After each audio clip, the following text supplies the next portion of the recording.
Good morning, Beta Group. Glad to see your presentation. My apologies for the delay in the reporting. Just wanted to give you a little feedback for your presentation for tonight. I wasn't sure. I delayed because I wasn't sure if you were all going to do more editing or not, so I probably waited up to the moment.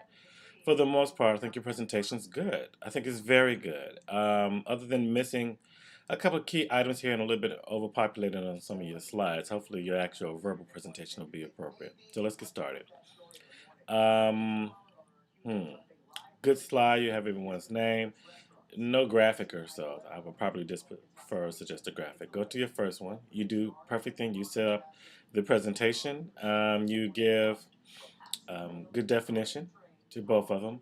It's a little wordy for my taste. Again, presentations are designed to assist you with presenting the information. If you already know the expertise, then this is just a subset, just to kind of direct and focus the audience.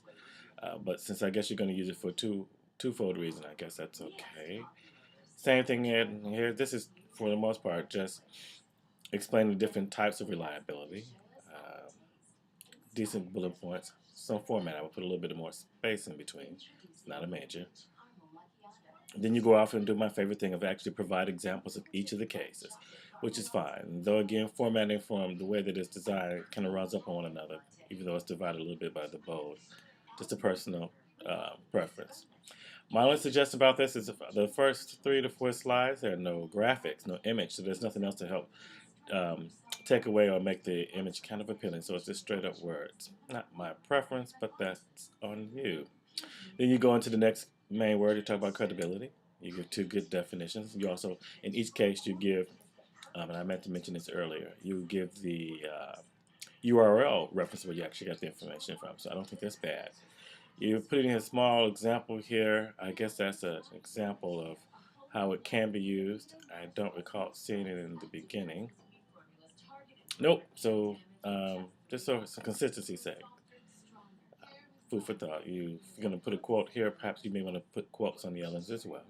You give 3 examples. Unlike your previous type, you don't give immediate definitions for each of them. I like what you did at the top. Right here. So notice the difference. So you're not being consistent. Go down here to your next slide. You do it here, but you give straight examples. So for this one, you don't provide any more detailed definitions like you did last time when you did subset for reliability. So that's food for thought for you. But then you give examples. Again, examples are kind of tough when you are simply just putting up words. You're giving examples of, but they're not necessarily have additional visuals. I guess that's what I'm missing. So graphics or image uh, preference, I guess. Then you talk about elements of credibility.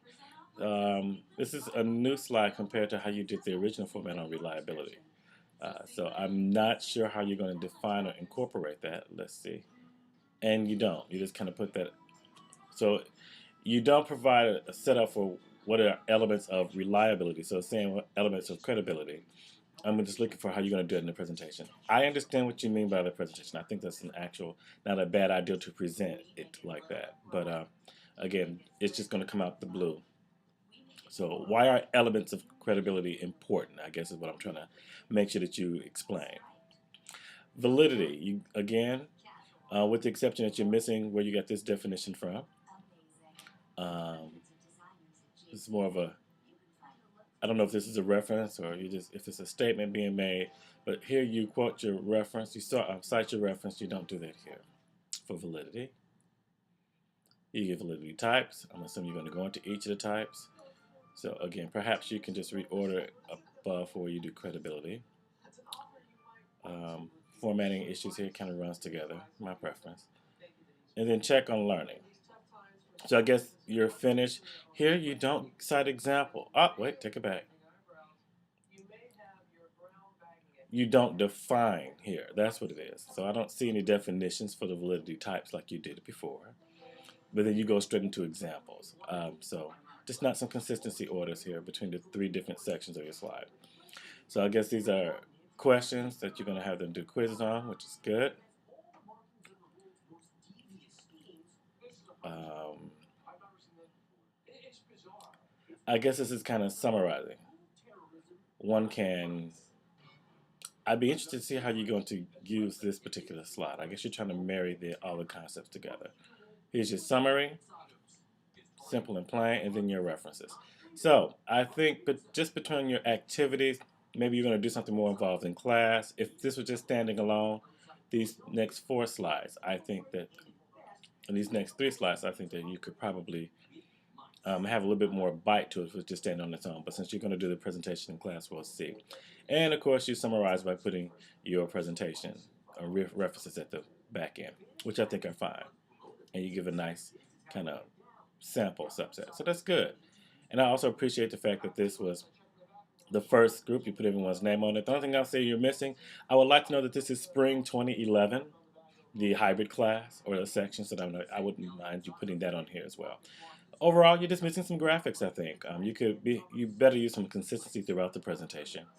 It looks to have some good information. Looking forward to seeing how you present it and be engaging tonight. Don't forget, once you do the presentation next week, you won't have to do your mini paper. You'll simply have to do the peer group evaluation and submit that in place of your mini paper. And I think the peer group evaluation is item number 8 in the week 1 SEEK. That's it. Good job. Look forward to it tonight. Have a great one.